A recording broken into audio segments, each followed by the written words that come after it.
kuna mwizi anakimbizwa huku mtaani mida hii hapa hivi. Sijui hata ameiba nini. Wananchi leo wanataka wamuonyeshe. Kila chaka analopita wananchi wako nyuma, na mbaya zaidi wameshika mawe, marungu, yani kila aina ya silaha wananchi wanayo. Mwizi alikuwa amevaa sweta kubwa jeusi na barakoa usoni, hatukuweza kuona uso wake. Wakiwa wanaendelea kukimbizana, kuna dogo mmoja wa kishua, tunamuona mazingira haya hapa hivi, akiwa anataka ingie kwenye gari yake, ghafla simu yake iliita. Alipoiangalia alikuwa ni mama yake anapiga. Basi dogo akaipokea pale. Wakati anaongea na simu, muda ule ule mwizi akapita mbele yake, dogo akampotezea, kumfuatilia hata kidogo. Mara kidogo wakapita tena wananchi wameshika mawe na marungu. Dogo ikabidi aingie ndani ya gari haraka. Basi ile situation ikapita kama hivyo. Wakati dogo anaondoka yuko njiani, alishangaa nyuma ya siti kuona mtu asiyemfahamu.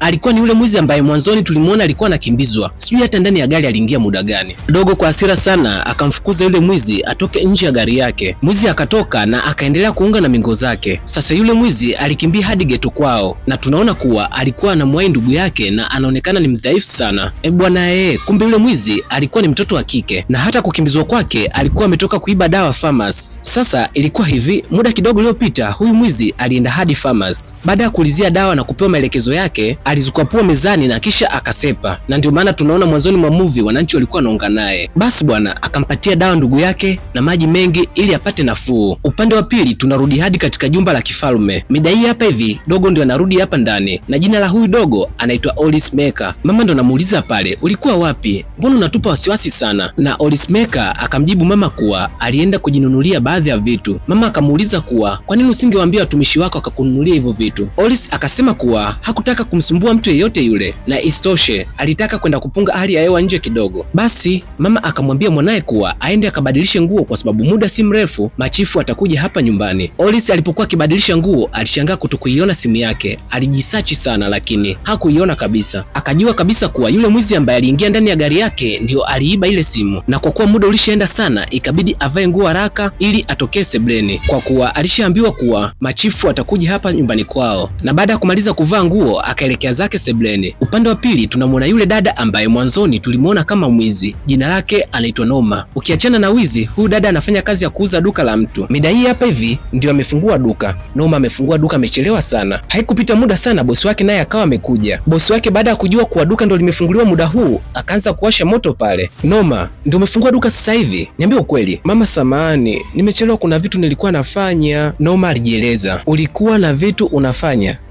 Noma, nahisi unajua kuwa hii ni biashara na ninakulipa mshahara wako kila mwezi. Tafadhali, kama umechoka kufanya kazi hapa, niambie tu. Mama tafadhali nisamee, najua nimekukosea, haitoka ijirudie tena. Sawa basi, nimekusikia. Kama una uhakika kuwa halitoka lijirudie hili. Asante mama. Lakini tafadhali mama, naweza kukuomba kitu? Sawa, haya niambie. Mama, siku hizi vitu vimepanda bei na mshahara wangu wa naira 10,000 hautoshi kabisa mama. Mama akamjibu kuwa nimekusikia vizuri au masikio yangu yanasikia vibaya?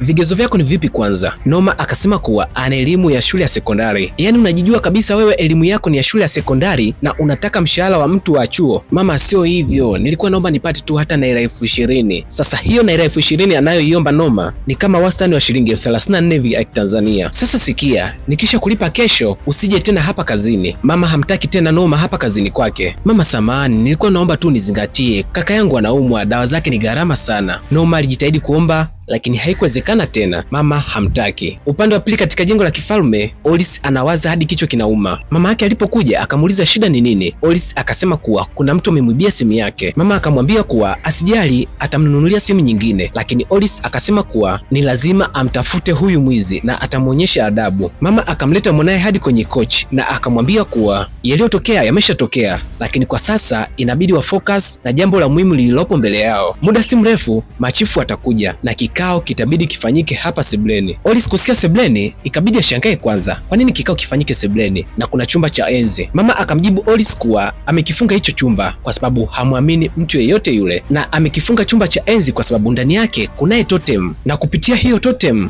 mtu yeyote ana uwezo wa kurithi kiti cha enzi, lakini kwa sababu nimeifungia kwenye kile chumba hakuna mtu yeyote anayeweza kuichukua nafasi yako kama mfalme. Okay, na muda mbele kidogo machifu wakawa wamekuja hapa ndani. Mama akawauliza, mbona machifu mmekuja wawili tu? Machifu wengine wako wapi? Chifu mmoja akamjibu kuwa baadhi ya chifu wamegoma kuja kwa sababu ya hali inayoendelea hapa ndani, na chifu mwingine akasema kuwa ni zaidi ya miezi mitatu sasa imepita na mume wako haonekani, mwili wake haujaonekana, hajatoa neno lolote, yani hakuna chochote kinachojulikana kuhusiana na yeye, na hatuwezi kuruhusu mwaka uishe pasipokuwa na kiongozi. Na ipo hivi, kama hii familia itashindwa kutoa kiongozi, kiongozi itabidi apatikane katika familia nyingine. Mama akawajibu kuwa damu ya chifu inazunguka ndani ya mwili wa Oris, na kwa kuwa huyu ni mtoto wa chifu, amekuwa akimwona baba yake jinsi ambavyo anaongoza, nina uhakika kabisa ataweza. Chifu mmoja akasema kuwa hatuwezi kumruhusu mtoto wa miaka 20 aiongoze hii falme, inabidi akae pembeni aangalie namna ambavyo wanaume wanaiongoza hii falme. Na chifu mwingine akasema kuwa kama mume wako hatakuja ndani ya siku 5, tutapeleka kiti cha enzi katika nyumba nyingine. Kwa hasira sana mama akasimama akasema kuwa hilo haliwezekani na wala halitokaa liwezekane. Na baada ya pale wale chifu wawili wakaondoka zao. Sasa hapa ngoja nikupe story kidogo. Mfalme wa hii falme amepotea kama miezi mitatu iliyopita, na kwa miezi mitatu yote haukuonekana mwili wake au kiashiria chochote kinachoashiria kuwa yeye ni mzima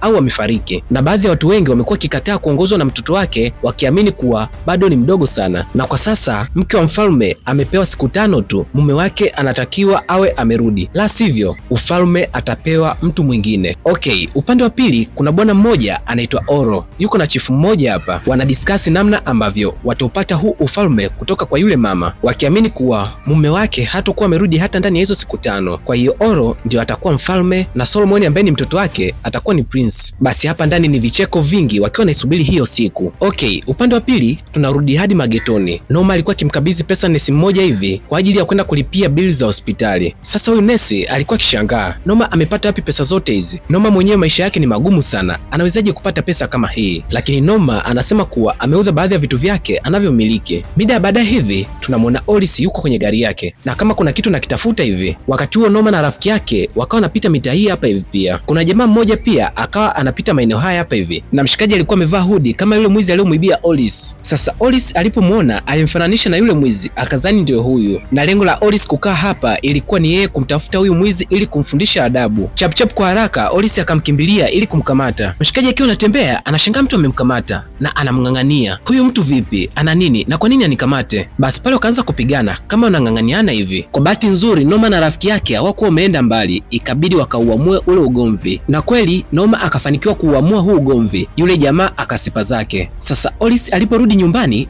mama akaanza kumfokea tena, usiniambie umeshaenda tena huko nje. Oris anasema kuwa anataka kuhakikisha kuwa anamkamata huyu mwizi ili kumfundisha adabu mbele ya watu wengine. Mama akamwambia Oris kuwa sikiliza mwanangu, tuna jambo ambalo liko serious na liko mbele yetu, tunatakiwa tuhakikishe unakuwa mfalme ikitokea baba yako ajaja. Oris akasema kuwa mbona mimi nina uhakika kuwa baba atarudi ndani ya hizo siku na hakuna mtu atakayechukua kitu chochote humu ndani. Dogo alikuwa akiamini kuwa baba yake lazima atarudi na yeye ndio atabaki kuwa mfalme wa hili eneo. Mama akasema kuwa lakini hata kama ni hivyo, naomba ubaki humu ndani, usiondoke kwenda popote pale tafadhali. Lakini Oris msimamo wake ni kuhakikisha kuwa anamkamata mwizi. Tunarudi tena hospitali, tunamwona Noma akiwa anamsimamia kaka yake, na daktari anamwambia kuwa kaka inaonekana anaumwa mno na ana utapiamlo pia, kama ingewezekana aende akamtafutie chakula. Sasa ukicheki Noma hana hela yoyote mfukoni na anatakiwa ampatie kaka chakula, na huku mtaani Oris ameshatoka ili kumtafuta mwizi. Oris akiwa amekaa maeneo haya na tega, tunamwona Noma akiwa ametupia lile sweta jeusi na maski mdomoni, akaingia katika moja ya duka ili kuagizia chakula. Wakati huo muda wote huo Oris bado hajamuona huyu mwizi. Noma baada ya kuwekewa kila kitu alichokuwa nakitaka akaanza kukimbia. Yule dada muuza duka akaanza kumwitia mwizi. Noma hata hakufika mbali, wananchi wenye hasira kali walimkamata wakiwa wanataka wampige. Oris akaja na kuanza kuwazuia wananchi wasimpige, akiwa anamtetea Noma asipigwe. Noma akatumia chance ile kukimbia, na kwa kuwa Noma alikimbia, wananchi wakahamishia kichapo kwa Oris wakiamini kuwa Oris ndo alitengeneza mchongo wa huyu mwizi ili kuiba. Oris badala ya kumkamata mwizi akajikuta anabeba adhabu ya yule mwizi. Sasa baadaye aliporudi nyumbani, Oris anajilaumu kinomani, imewezekanaje nimeweza kumwacha huyu mwizi aondoke. Muda kidogo mbele mama yake akaja na akaanza kumfokea Oris pale, ni kwa nini mwanangu unanikosea heshima kama hivyo? Ni mara ngapi nikwambie ili unielewe? Ona sasa umepigwa huko mtaani, habari za huyo mwizi achana nazo. Kwa sasa unatakiwa ufocus kuhusiana na jambo kubwa lililopo mbele yetu. Hii ndio chance pekee ya kukufanya wewe kuwa mfalme, usiichukulie poa zidi ya Oro. Oris akamwomba mama yake msamaha kuwa halitoka lijirudie tena. Mama akamwambia Oris aende akapumzike kwa sababu kesho watakutana na baadhi ya chifu. Haya bwana, upande mwingine huku Norma yuko peke yake, yuko mtaani analia tu, na pia anakumbuka maneno ambayo ameambiwa na dokta. Kaka yake anatakiwa afanyiwe upasuaji, na kama huu upasuaji hautaweza kufanyika, kaka yake hataweza kutembea tena. Kwa hiyo njia pekee ya kumsaidia Kenny ni kumfanyia operation ambayo ina kosti naira milioni 3. Norma ilibidi apige kelele tu, hizo pesa ni nyingi na hana uwezo wa kuzipata. Katika siku iliyofuata tunamwona Norma akiwa yuko dukani na mida hii hapa hivi anafanya usafi hapa ndani. Akiwa anaendelea kufanya usafi, huyu mama rafiki yake akawa amekuja kumsalimia. Huyu mama akaanza kumpa mwenzake umbea. Mume wake siku hizi anafanya kazi nyumbani kwa mfalme, ni dereva na anamwendesha Prince, na siku sio nyingi atakuwa anamwendesha mfalme kabisa kama ikitokea Prince ameapishwa kuwa mfalme. Na akamwambia pia mtoto wa Oro ni tajiri sana, na inasemekana kuwa hata chumbani kwake kuna mamilioni ya pesa nyingi sana. Sasa wakati mama anaongea haya, Norma alikuwa anayasikia kabisa. Ukicheki yeye na kipengele cha kama naira milioni 3 hivi. Okay, ilipofika usiku yale maneno yakawa yanajirudia kichwani kwa Norma. Norma anajaribu kutafuta plani katika hili swala kwa sababu ameshasikia Prince ana pesa nyingi sana, ziko hadi chumbani kwake. Katika siku iliyofuata Norma akaenda hadi katika jumba la kifalme ili kutafuta kazi, na kwa bahati nzuri Norma akawa amepata kazi, lakini lengo lake kubwa ni kuiba pesa chumbani kwa Prince. Basi akawa ameingia kazini na akapewa kazi ya kufanya usafi hapa ndani. Akiwa anaendelea kufanya usafi, Solomon akaja, akashangaa kukutana na mtumishi mgeni. Norma akajitambulisha jina lake kwa Solomon. Wakiwa hawajaongea sana, baba yake Solomon, Oro, akaja akamwambia mwanae kuwa anataka waongee kuhusiana na issue fulani, hivyo amfuate. Na maongezi kati ya Norma na Solomon yakawa amekatishwa kama hivyo. Okay, moja kwa moja hadi mida baadaye hivi tunamwona Solomon akiwa anataka atoke. Muda huo pia Norma akawa anataka atoke, lakini mlangoni alikutana na Solomon. Akamwambia kuwa ameagizwa aelekee sokoni, lakini Solomon akamwambia kuwa kwa sababu na yeye anatoka ni bora watoke wote. Ukiangalia vizuri utajua kuwa Solomon kama alishaanza kumwelewa Norma hivi. Okay, wakiwa njiani wanaondoka, Solomon alimwambia dereva asimamishe gari na kisha akamwambia Norma aje akaenee katika siti za nyuma. Norma akaja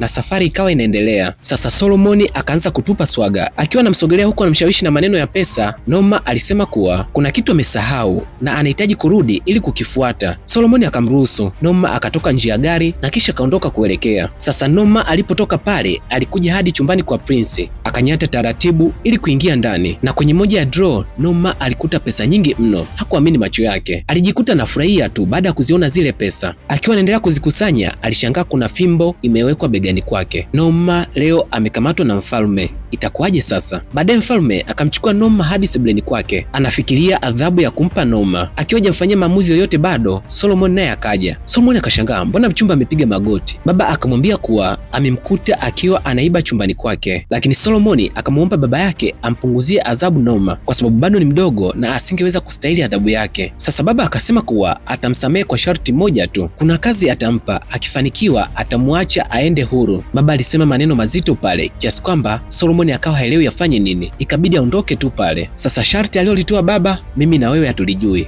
twende sawa, tutalijua tu mbeleni. Okay, katika siku iliyofuata tunamwona Norma yuko katika falme za kina Oris Meka. Maeneo haya hapa hivi amekuja kuomba kazi pia, lakini mama mmoja akaja kumwambia kuwa hakuna nafasi za kazi tena. Na baadaye aliporudi nyumbani kwa kina Oro kurudisha majibu, Norma alishia kupigwa makofi tu. Norma alipigwa vikali na huyu mfalme. Na katika siku iliyofuata Norma akarudi nyumbani kwa kina Oris ili kuomba kazi tena, lakini wakati huu alikuja ameumia na amechoka sana. Basi Oris na baadhi ya watu wakaja kumsaidia Norma wakiwa hawajui kilichomkuta, lakini wakaamua kumsaidia. Na baadaye Norma alipelekwa hospitali kwa ajili ya matibabu zaidi. Na Oris alipomuuliza imekuwaje hadi yuko hivi, Norma alisema kuwa alipigwa vibaya na mtu ambaye alikuwa anamdai. Oris alihuzunika sana kusikia hivyo, hakufurahia hata kidogo. Basi baadaye baada ya kupata nafuu wakamchukua Norma kumrudisha nyumbani na wakamwahidi kuwa watamwangalizia nafasi nyingine ya kazi. Na hapo ndo unakuwa mwisho wa episode namba 1 wa hii movie inaitwa The Prince and the Thieves. Lakini pia hakikisha tayari umesubscribe katika YouTube channel hii, umegusa alama ya like na umeturn on notification bell. Lakini pia usisahau kudondosha komenti yako, unaangalia hii recap ukiwa wapi.